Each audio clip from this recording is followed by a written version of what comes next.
bisa kerja di multinational development bank seperti ADB, World Bank. Di pemerintahan ada spatial planning, ada development planning.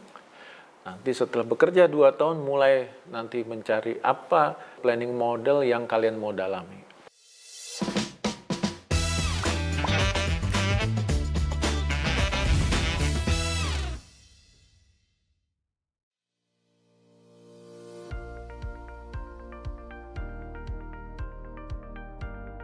Ya tentu paling banyak perencana kota itu berkarir di pemerintahan, di instansi pemerintah sebagai ASN, baik di pusat maupun di daerah.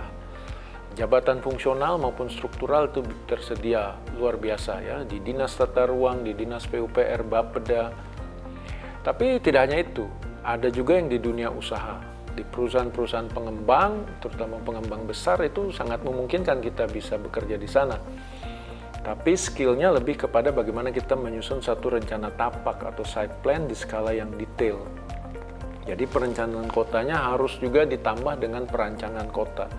Jadi kita harus bisa masuk pada skala yang lebih rinci. Nah, selain di perusahaan swasta juga kita bisa kerja di bank pembangunan khususnya, terutama dalam menganalisis peluang-peluang investasi dan juga investasi oleh bank. Dan tentu juga untuk kelayakan ekonomi dari suatu pengembangan infrastruktur.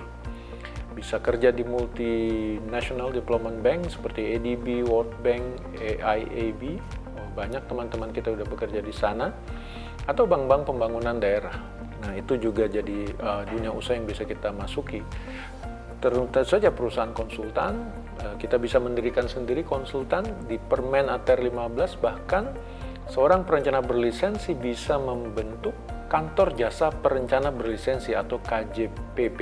Nah, ini sedang tahun depan diatur aturan teknisnya bagaimana kita bisa pengadaan barang dan jasanya melalui kantor jasa perencana berlisensi.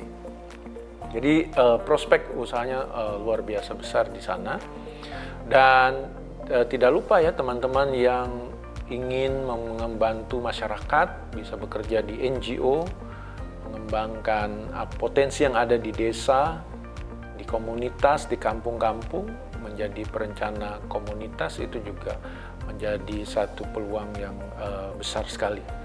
Ya, tetapi tentu skill plannernya lebih kepada participatory planning, action planning gitu ya, bagaimana merencanakan yang lebih pragmatis, lebih action oriented gitu. Terakhir tentu saja sebagai pengajar di dunia pendidikan, riset. Risetnya nggak hanya di kampus ya, riset-riset di lembaga riset lain juga menurut saya penting ya bagi mereka untuk punya tenaga profesional seperti kita. Jadi kalau sudah lulus S1, silahkan bekerja di mana saja. Nanti setelah bekerja 2 tahun mulai nanti mencari apa planning model yang kalian mau dalami. Participatory planning, action planning untuk NGO, komunitas. Kalau kalian mau di pemerintahan ada spatial planning, ada development planning.